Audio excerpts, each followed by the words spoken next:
Hello, everyone, and thank you for your patience. To those of you here and online, we had to resolve the screen brightness so it did not blow up in your face while you were watching it. For those of you I have not met, my name is Lindsay Chervinsky. I'm the Executive Director here at the George Washington Presidential Library, and we are very excited to welcome you to today's Brown Bag. Before we begin, I would like to let you know about a couple of the upcoming programs that we have here at the library or on the estate in the coming weeks. It's going to be a very busy place, so I hope that we will see your faces at all of these things. Our next Brown Bag is going to be on October 15th with research fellow Kelly Houston Jones, who will be presenting on her topic, Tangled Wrath, the lynching of enslaved people in the American South. Then on Thursday, October 17th, we will have a lunch at the library, which will feature Elizabeth Reese, who is discussing her new book, The Marquis de Lafayette Returns, a tour of America's National Capital Region as we commemorate the 200th anniversary of Lafayette's historic visit to Mount Vernon. As a fun fact, that will actually be the 200th visit to the day of his return. So that will be a nice little commemoration. And at the same time, we will also be launching a new website that features the French digitization project, which is the digitization of the Vieux-Manille letters. He was a general in the French army who Washington corresponded with. So there will be a presentation on that as well. On October 22nd, which is a Tuesday, we will host our annual USC Saul Price Leadership Lecture in the Ford Theater across the street. And that will be with David Sanger, the writer at the New York Times, and Tyson Reeder to discuss foreign interference in elections then and now. And then lastly, on November 13th, we will be hosting our next Ford Evening Book Talk with historians David Head and Timothy Hemis as they discuss their new book, A Republic of Scoundrels, the schemers, intriguers, and adventurers who created a new American nation. And I should say, as a side note, just for full disclosure, that I did provide a blurb to that book, and it was my most favorite blurb that I've ever written because I was able to describe it as a romp. So you don't get to use that word very often in blurbs. So that should be a fun one as well.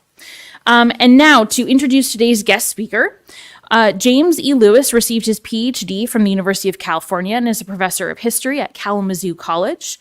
He has authored numerous books, including The Louisiana Purchase and The Burr Conspiracy, which is by far the most complete and comprehensive look at what is a truly nuts story in early American history. Today, he will be discussing his research project, American Prime, Why Americans Desired, Adopted, and Abandoned Their Own Prime Meridian. Please join me in welcoming Dr. Lewis.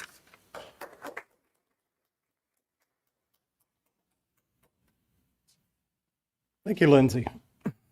So I would like to begin by thanking the folks here at the library for my research fellowship and Steve McLeod for arranging this event, and Kat for helping me with some tech issues, and certainly all of you here and beyond for attending. Now, if you were here for Sandy's Brown Bag 2 weeks ago, you were certainly impressed by her research and analysis, and probably amazed by the richness and complexity of her visual presentation. I should tell you now that this Brown Bag is going to be quite different. This is a relatively new topic for me. I'm still doing a lot of research on its myriad aspects. I've only just begun to think through how to pull the various threads together.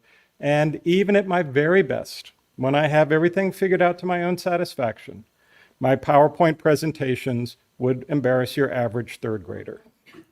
My former student, Marie Corman, is here. She took 7 of the 8 classes I teach at Kalamazoo College. She has never yet seen me teach with a PowerPoint, and this will be a shock to her, I'm sure.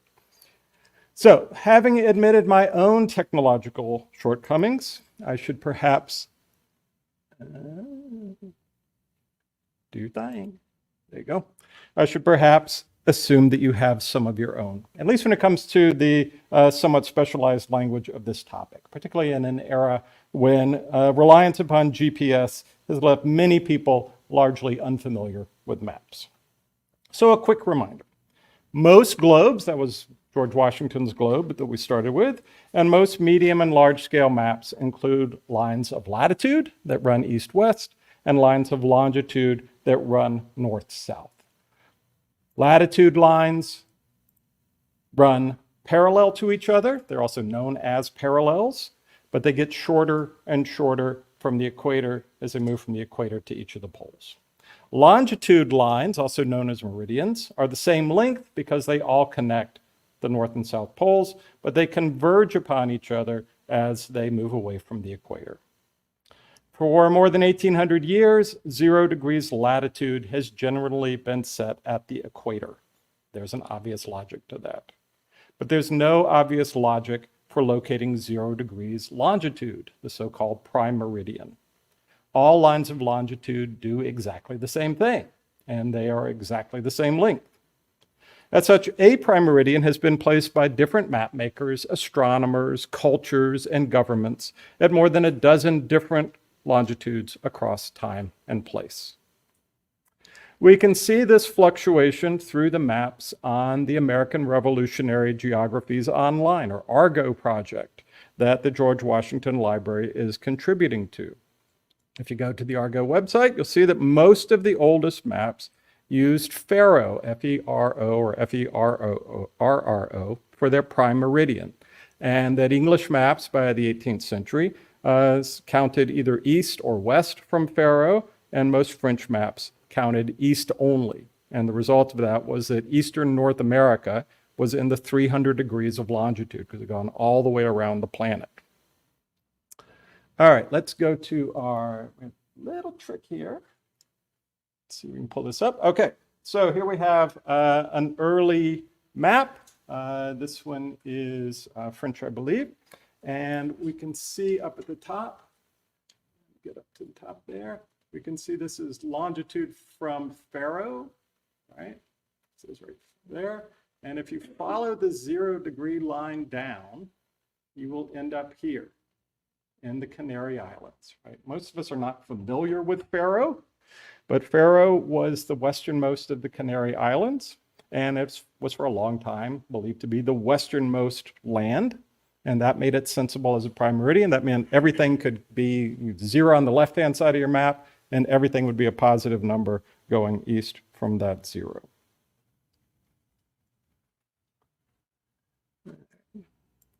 Back to PowerPoint land.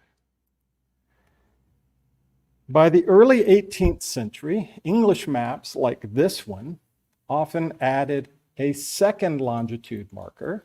You can see up at the top here in this blow up that this one counts both west from Faro and west from London. Sometimes they even replaced Faro with London entirely. By the late 18th century, French maps generally used a prime meridian at Paris. Spanish maps employed various different sites within that country for their prime meridians. And within a few years of American independence, Americans, both in and out of government, began calling for their own prime meridian, centered on their national capital. Having one's own prime meridian seemed to some Americans as much a matter of national sovereignty as having your own currency or having your own army and navy. Just a year after the end of the fighting, geographer Jedediah Morse included maps in his textbook with a prime meridian at Philadelphia, which he chose among American cities due to, quote, the size, the beauty, the improvements, and the central situation of that city. He made clear the nationalist implications of this choice as well, though, explaining, quote, the meridian of Philadelphia is the first for Americans, that of London for the English, and that of Paris for the French. In the early 1790s, one of the first published images of Pierre Charles L'Enfant's plan for Washington, D.C., placed the Capitol building in the not yet built city at 0.0 degrees longitude. We're going to return to Washington in that map in a while. By 1796, when the city hardly existed in a material sense, one can already get a map of the nation's mail routes that used Washington, D.C. for the prime meridian. President Washington owned one of these maps. President Washington owned most of the maps. I'm showing you most of them are on the ARGO website. Enthusiasm about and efforts toward an American prime meridian ebbed and flowed over the next century. Much of the push came from outside of the federal government, with a Washington Prime Meridian appearing on maps and in atlases and being discussed in geography textbooks and scientific societies. But Presidents Thomas Jefferson and James Monroe were active supporters of the project in the early decades of the 19th century. Congress returned to the issue on a number of occasions, even voting funds to make the necessary calculations in the early 1820s. But progress on an American Prime Meridian fizzled due to the lack of a national observatory. Then, with the completion of the Naval Observatory, the old one, the one in Foggy Bottom, not the one that the Vice President lives in the 1840s, that obstacle was removed. In 1850, Congress finally established an American Prime Meridian through the dome of the observatory, quote, for all astronomical purposes, with the widely used Greenwich, England meridian, quote, adopted for all nautical purposes. While Congress did not officially repeal this act until 1912, the Greenwich meridian effectively supplanted the Washington meridian in the United States in the early 1880s as a result of an international convention. Examining the long history of the American Prime Meridian allows me to address a number of questions and issues. What does it tell us about the nationalist project of the early decades of American independence? In other words, why did it seem so important to some people that the new nation establish its own prime meridian? What does it suggest about the strength or weakness of the federal state and the 19th century? Once the meridian was adopted, what impacts did it have, and whose lives did it affect?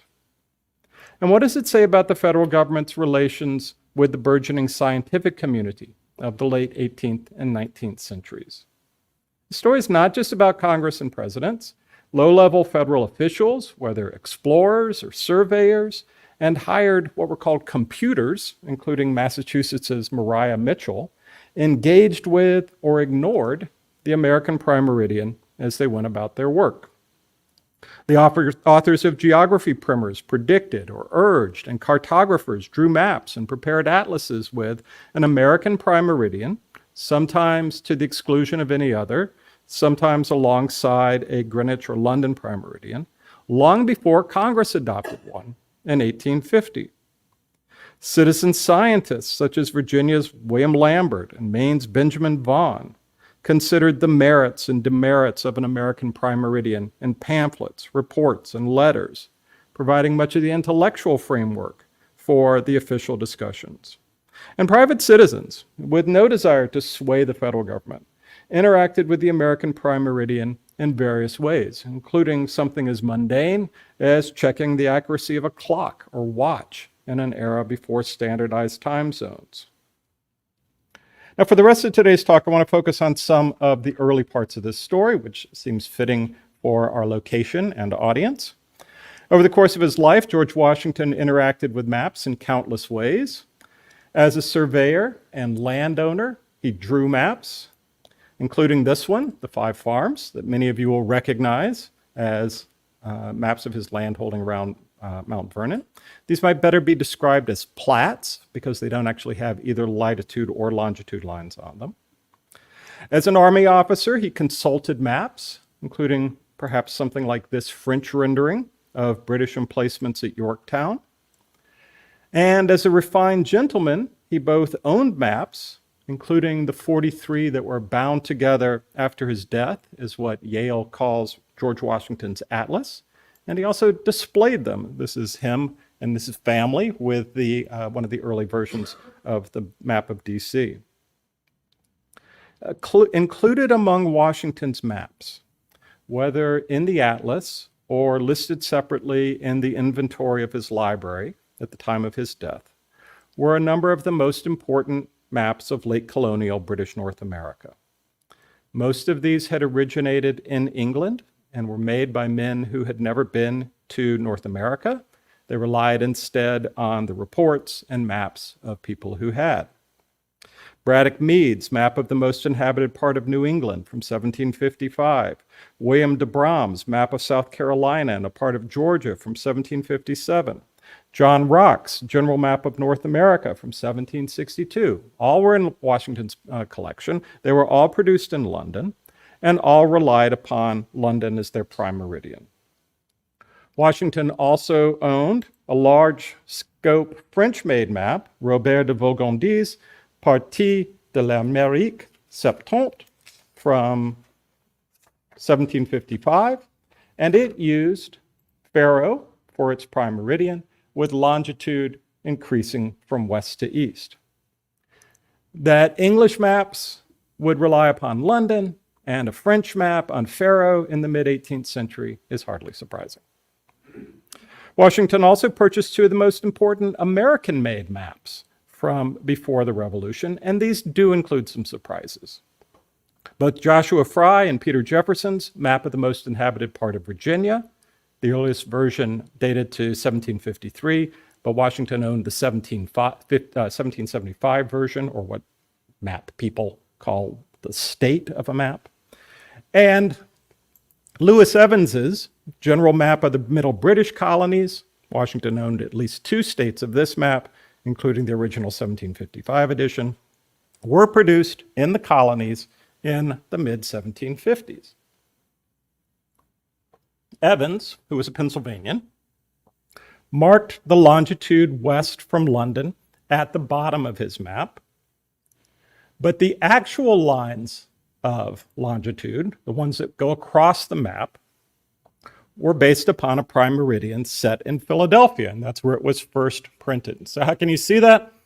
You see at the top we have the longitude from Philadelphia. You see how the lines actually are next to the numbers on the Philadelphia part, and you look down at the bottom, the lines of longitude are marked from London, but the actual lines of the map don't match up with the lines of longitude out of London.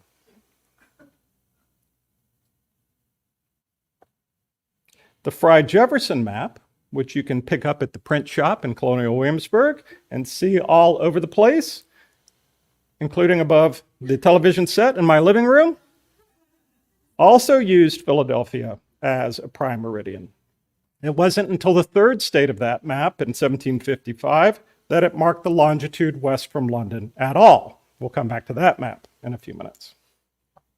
Now, the leading historians of maps and map makings agree that the use of Philadelphia and American-made maps from the 1780s and of Washington in the 1790s is a sign of nationalism.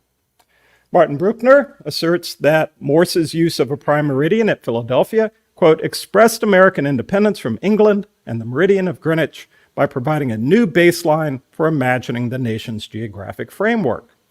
And Charles Withers, who literally wrote the book on prime meridians, concludes that supporters of, quote, a national prime meridian for America saw it as a distinctive symbol of political independence and of geographical identity. So, what should we make of the use of Philadelphia as the prime meridian in two of the most widely available American-made maps of the late colonial period? Is this some kind of proto-nationalism 20 years before the Declaration of Independence? I don't think so. Both of these maps were prepared for the commissioners for trade and plantations. Both of these maps were quickly printed in London. They were not secretive maps that had to be kept behind cupboards or anything. They were out there in the open. But each map maker, or each map, provides us with some clues for answering this question. Let's go on back to media server land. All right, so the Fry-Jefferson map, we're just seeing a part of it, like the Evans map, included a second set of markings, even its original state, before it later added London. Across the bottom, it noted the longitude west from a zero at the point where, let me see this over here. Let's see if I can get this to do my thing again. The zero is down here, and if you go up, the zero is actually the point where Currituck Inlet opened into the Atlantic Ocean. That was the eastern edge of the border between Virginia and North Carolina. That portion of the map must have been based upon the surveys that the commissioners from the two colonies had undertaken to set the boundary in 1728, survey that was famously chronicled in Williamsburg's History and Secret History of the Dividing Line.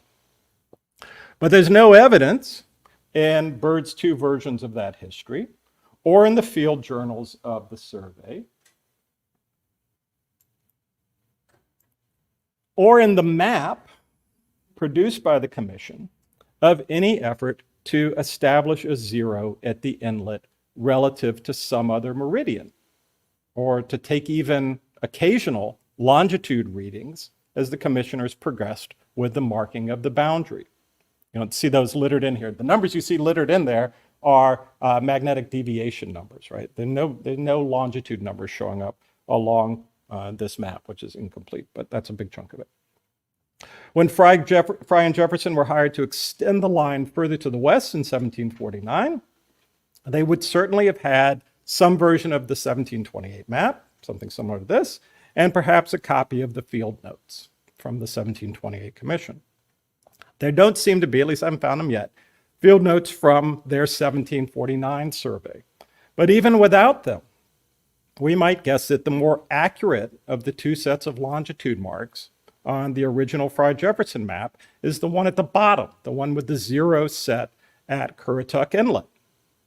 It's certainly more accurate than the London markings, which, as a note on the later versions of the map explained, was, quote, deducted from that of New York at 74 degrees 4 minutes, thus requiring a two-step process of converting from Philadelphia, or maybe even from Currituck Inlet, to New York, and then from New York to London.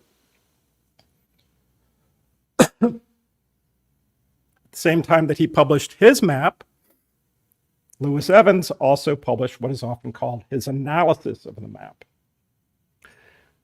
in language that was later echoed by Jedediah Morse. Evans grounded his choice for Philadelphia for the Prime Meridian of his map on the fact that it was, quote, a fine city situated near the center of the British dominions on this continent and far excelling other cities in the progress of letters, mechanic arts, and the public spirit of its inhabitants. But beyond merely explaining his choice of Philadelphia over other North American cities, Evans also justified his decision to use an American meridian at all.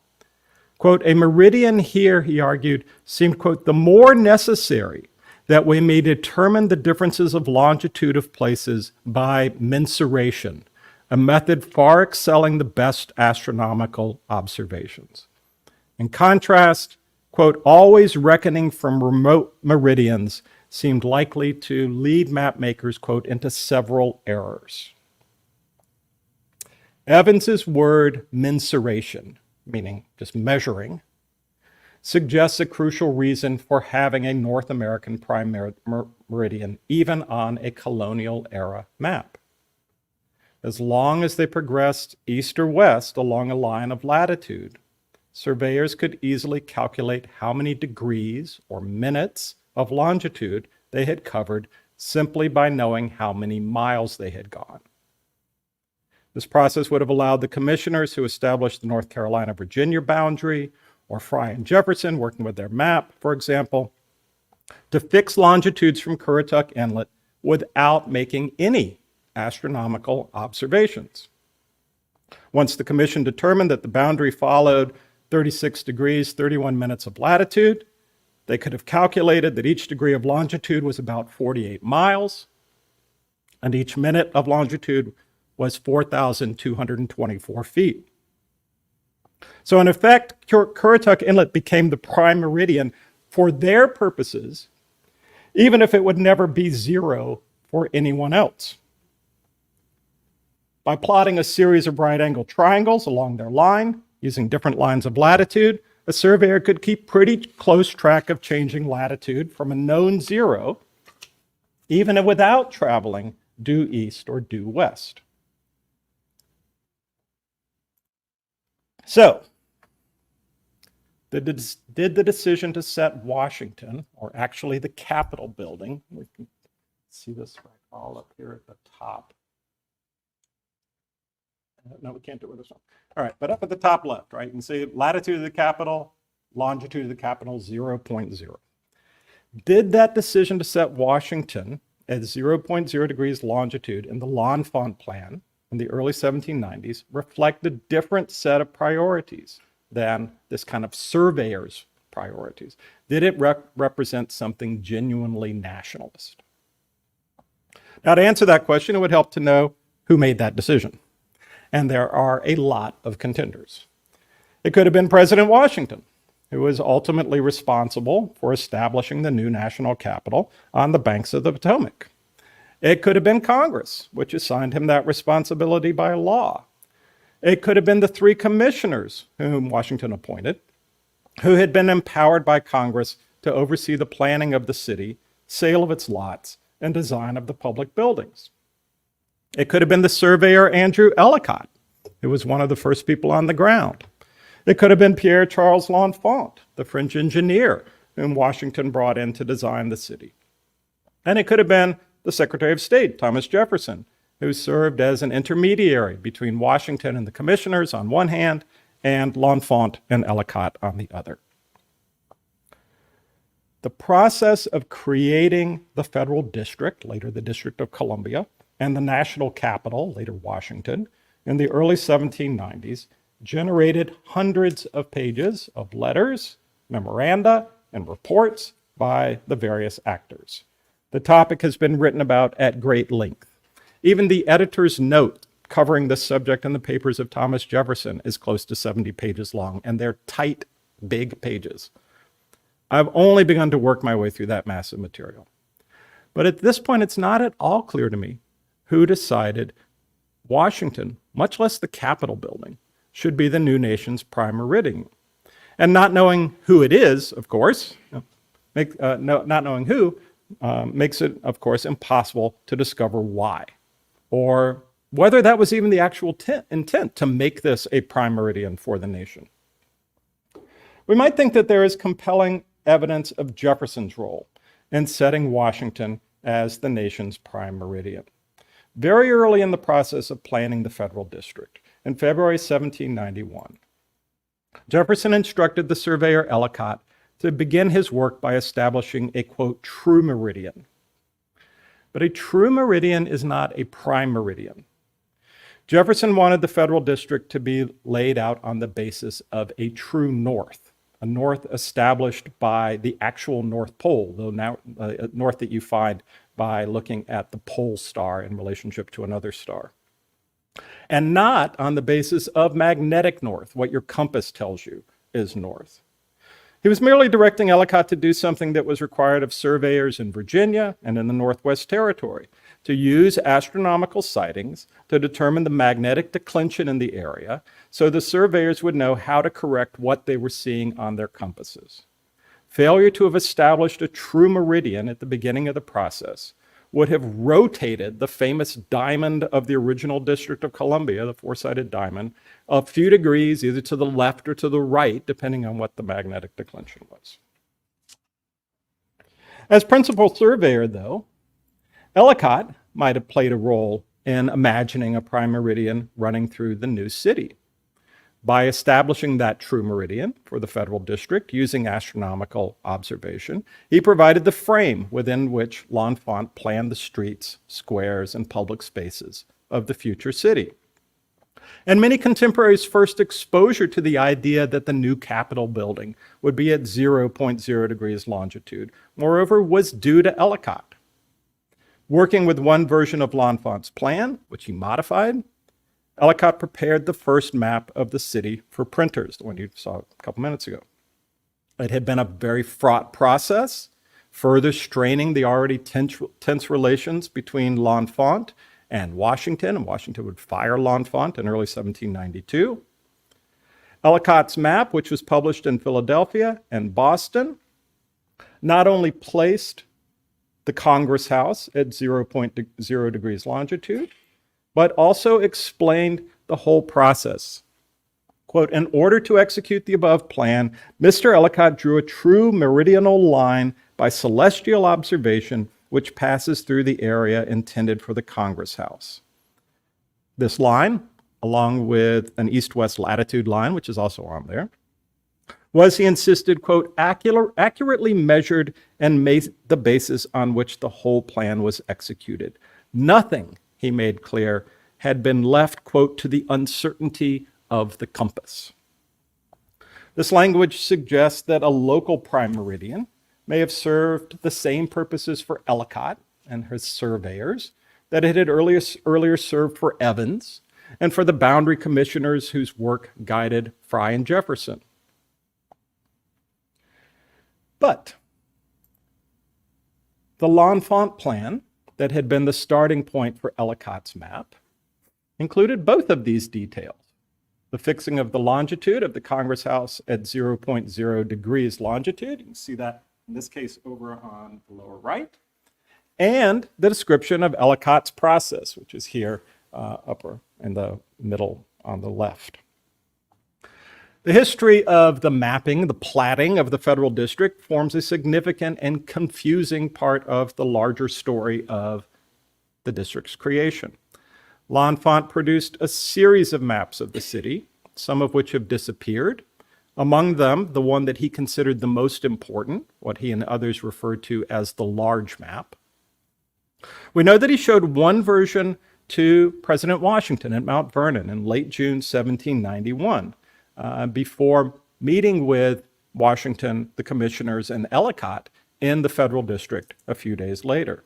That version is also among the missing. A more fully developed version, but still very rough map, what's called the dotted line map, was available by late August when L'Enfant took it to Washington in the national capital at Philadelphia. As you can see, that plan includes neither the designation of latitude and longitude nor the information about Ellicott's survey. But the next version, the one we saw a minute ago, included both. This is the version that Washington was able to show to members of Congress in late December 1791. This is often referred to as the original L'Enfant plan, or the small map. This map clearly included input from a number of sources. Some of them are evident from the surviving documents, but others are surely obscured by the fact that L'Enfant had met with Washington on multiple occasions, with the commissioners, with Jefferson, probably with Jefferson, and maybe even with Madison. At the very least, Jefferson and Madison were discussing the plans with the president. And he had met with Ellicott, who almost certainly provided at least the account of his process for the original L'Enfant plan in the months between April and December. It would certainly be ironic if the first assertion that American Prime Meridian would run through the new federal capital came from a Frenchman. But it is not unimaginable. L'Enfant had long been an avid supporter of the new nation. He had been one of the first French officers to enlist in the American cause, preceding even the younger Lafayette by a number of months. He had ultimately worked as an engineer for the Continental Army, where Washington had developed a high sense of his abilities. And he had been involved in the Society of Cincinnati, and beginning in the fall of 1788, had reworked New York's City Hall into Federal Hall for the new federal government. Early in Washington's presidency, he had written to the president asking to be employed in designing the new nation's capital. This at a time when it still seemed likely that the capital would be returned to Philadelphia. In early 1791, after Congress had authorized the move to the banks of the Potomac, Washington charged L'Enfant with doing what he had earlier asked to do. Would it diminish the nationalism of an American Prime Meridian at Washington to ascribe it to L'Enfant? I don't know. After all, he had stayed in the United States after the Revolutionary War. He would remain until his death in 1825. He certainly thought of himself as an American and as a supporter of the new nation. But it certainly complicates the usual story. Ellicott's contributions, his actions, moreover, clearly indicate that he was thinking beyond the merely local when it came to the meridian of the new federal city. For this new meridian to have any impact beyond his surveyors and the map makers who made use of their work, it would have to be the basis of what was called an ephemeris and made available through an almanac. We think of almanacs as something you pick up in the checkout line at a grocery store if you want to see your horoscope for the next year and amuse yourself with weather predictions for 9 months away. But in the late 18th century, almanacs included very specific information, and it's still there actually, about on what days and times at a given meridian, different solar, lunar, and planetary events would occur, the ever-changing ephemera of the night sky. With that information, a decent telescope, a clock set to local time, most clocks were, and a clear sky, one could determine one's longitude relative to the meridian that was used for preparing the almanac. There were other ways to find one's longitude in relation to a different one by the late 18th and early 19th century. But even in 1816, Jefferson could note that, quote, paradoxical as it may seem, it is nevertheless true that we cannot know the relative position of two places on the earth but by interrogating the sun, moon, and stars. In September of 1792, while he was too ill to help with the surveyors, Ellicott prepared the first almanac where, quote, the astronomical part was adapted to the meridian and latitude of the city of Washington. In late November, he sent copies of the newly published almanac to Washington and Jefferson, explaining to the president that his, quote, design in this work was merely to assist other laudable endeavors in bringing the city of Washington into public notice. With this work in hand, an observer, really anywhere on the planet, could have compared the time of an event at the new meridian to the time of their own observation, and then use the fact that the planet turns 15 degrees of longitude relative to the sun every hour, or 1 degree every 4 minutes, to determine their own longitude relative to that meridian. Ellicott's almanac and the ones that followed made a national prime meridian possible. But without an observatory in the national capital, and there wouldn't be one until the 1840s, this prime meridian, Ellicott's prime meridian, was necessarily derivative of some other meridian and some other ephemeris. Ellicott had been preparing ephemeris tables for a Baltimore-based almanac for years. He lived outside Baltimore.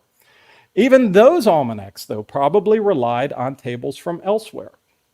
His Washington-based ephemeris was ultimately probably derived from a Philadelphia, or more likely even an English almanac that had an ephemeris based on what the astronomers at Greenwich were seeing. Just a few observations at the site of the new Washington meridian would have allowed him to figure out the time difference, and therefore the longitude difference, between the starting point, whether Philadelphia or London, and Washington. Then it would just be a matter of math to get from its ephemera to Washington's, right? Adding, subtracting certain amounts of minutes and hours for each one of the observations. The first maps with a Washington prime meridian appeared in the mid-1790s, including Dennis Griffith's map of the state of Maryland, and Osgood Carleton's map of the District of Maine in 1795, and Abraham Bradley's map of the new nation's postal routes that I showed you earlier in 1796. By 1796, moreover, there was already a French-made map of the United States that used a Washington prime meridian. All of these would have been made in much the same way as Elliott's almanac, by shifting a Philadelphia-based grid a little under 2 degrees to the west, or a London-based grid a little over 75 degrees to the west, rather than by making new astronomical observations based on the new prime meridian. The process of creating an American prime meridian had begun, but it was a long way from complete in Washington's lifetime. Thank you. I'll be happy to take questions.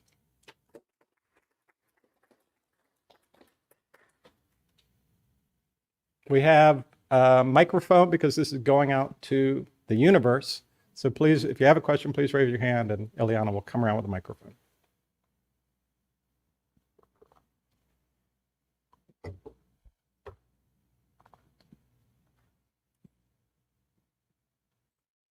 Thank you.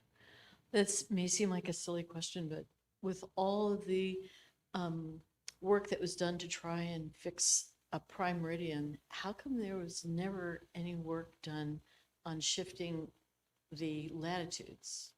Why were they always focused on the longitudes? Well, latitude is kind of self-setting. You've got three options. You could put your 0 at the North Pole and everything would be down from there, 0 at the South Pole and everything would be up for there, or 0 at the equator. Right? And 0 at the equator had been well established for a long time. So that really wasn't going to change. Longitude can be anywhere, right? Every place you're standing is its own line of longitude, as long as you go all the way north to the North Pole and all the way south to the South Pole. So, I can be my own prime meridian whenever I want to, basically.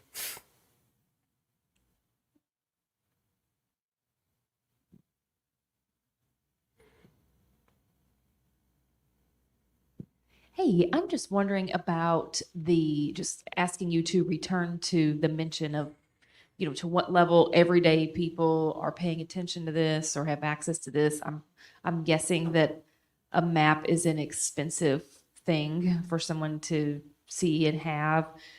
So it may not be that everyday folks are, like super invested in exactly what these maps look like. But is there any discussion in the press about this? Like, is there any sort of public conversation about the issue? Good question. It grows over time. You're absolutely right. These are not road maps, right? People don't have them in the carriage to get from place to place. If they are using something, they're using tables of distances. So because there aren't that many roads, right? So they know, okay, on the road from Richmond to Philadelphia, these are the good stops. They're this many miles apart, right? They don't have to see it. And it certainly doesn't have to be situated relative to longitude. These maps are generally in the hands of relatively or wealthy people, right? Over time, this changes because they show up in geography primers. They show up in relatively cheap atlases. And as the story progresses through the 19th century, more and more people are seeing them. Actually, I have a really interesting book out from the library here of girls in girls' schools who were making maps with needlepoint, right? And were including on these needlepoint maps lines of longitude and latitude. By as you get further and further along, as I said, this really is a way to kind of check your clock, right? If you have even a sort of a medium decent telescope and you have a table based on Washington, D.C. or based on Greenwich or wherever, you can say, okay, that event was supposed to happen at this time. I am this far from Washington, D.C. My clock is 2 minutes off, right? So I found a guy doing that in Minnesota in the 1870s. So I think it enters more and more into people's consciousness over time. Initially, I do think it's a discussion within the government, within scientific circles especially, but it's become something people are seeing more and more. I understand that your book is based on the American meridian, but do you know when the prime meridian was established and how that Greenwich was chosen? Yes. This is actually most of that level of stuff is in a really good book by this Charles Withers guy called 0 Degrees.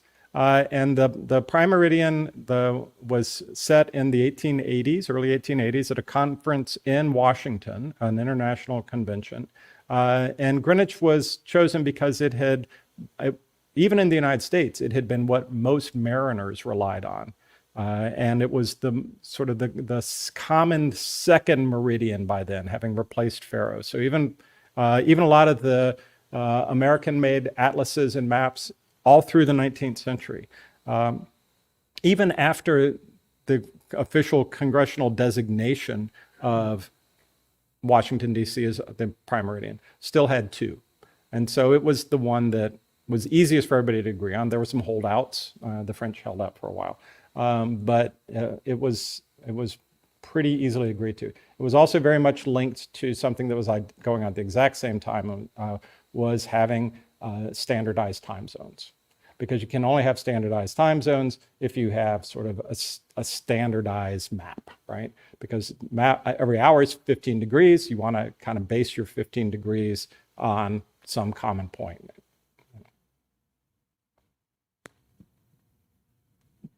This is more of an adjacent comment, but I know during the 1790s when the neutrality crisis was going on and all of that, one of the things they had to define was what were American waters versus what was like open sea. And I don't know if that ties in at all, because in a sense, you've mapped the coast, but what if a ship is seized, is it American waters? Is America responsible? And I don't know if that ties in at all into this conversation, or any thoughts on that. I've never seen that as a matter of longitude. It's always a matter of distance, right? And it would almost have to be, given the fluctuation of the coastline. Where you actually start to see something, and it probably still wasn't expressed exactly in longitude, was in 1940 when Roosevelt extended American naval protection to merchant ships taking Lend-Lease goods to Great Britain. If you look at the line on that map, it's a due north-south line, and it was probably established by some longitudinal line. But before that point, I don't think there's a link.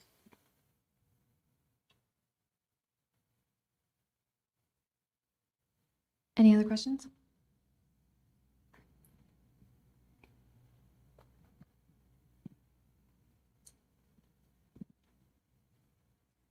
Thank you. To the extent that people were using different maps with different meridians on them in times of battle, did that create any confusion or any loss of battles because they were operating with different sets of maps? I haven't seen anything like that, and I doubt it. There's such small scale that it probably wouldn't matter that much. I mean, if even 1 minute of longitude is almost a mile, 8/10 of a mile, then think of the level of precision, right? So this is, if you think of that Evans quote where he talks about how it's better to use measurement than to use astronomical observation. Astronomical observations only work if you have a good clock, right? And you have to have a clock. If any of you read the book Longitude, right, might be familiar with some of this stuff. So you have to have a clock that is keeping the time where the observatory is, wherever your prime meridian is, right? And you have to get it to wherever you are. And if you're I had this all written out at one point. I think if you're 20 seconds off, you're going to be like half a mile or 2 miles, or maybe 2/3 of a mile from where you think you are. Right? Half a second to keep a clock. 20 seconds, within 20 seconds of true over a distance of 3,000 miles when they have to be wound every day is really impossible, right? So what I see, I don't want to give away the whole book, but what I see as I get deeper and deeper into this book is even for all of the excitement about this, when it really comes to having a prime meridian that we can call our own, it very rarely gets used. Explorers don't really care. Surveyors never care. None of the lines, you think about the gridding of the West, none of those lines, and they call them meridian lines. They are meridian lines, right? They go north-south, but they're not based on any line. There are a few Western states that when Congress set them up, Congress said, okay, the western boundary or an eastern boundary of this state is a meridian from Washington, D.C. But the rest of them had nothing to do with that, right? So this is one of those things where there's this huge excitement, but it doesn't really amount to much, and it doesn't really transform people's lives. Even at the time that the Congress decides, okay, we're going to have an official prime meridian at Washington, they exempt the group that's most affected by this, the whole maritime industry, right? They're the ones who might have been affected by it, but they all know where they are based on Greenwich. And you don't want the ships crashing, right? So don't try, okay, now you have to deduct 75 degrees and whatever, however minutes and seconds of longitude in order not to hit Iceland, right?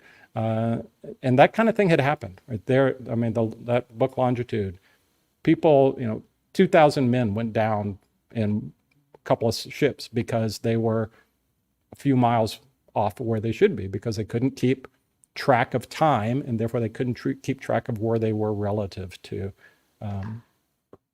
the coastline, to what they knew about the coastline. And they couldn't see it in the dark or in fog, and they died.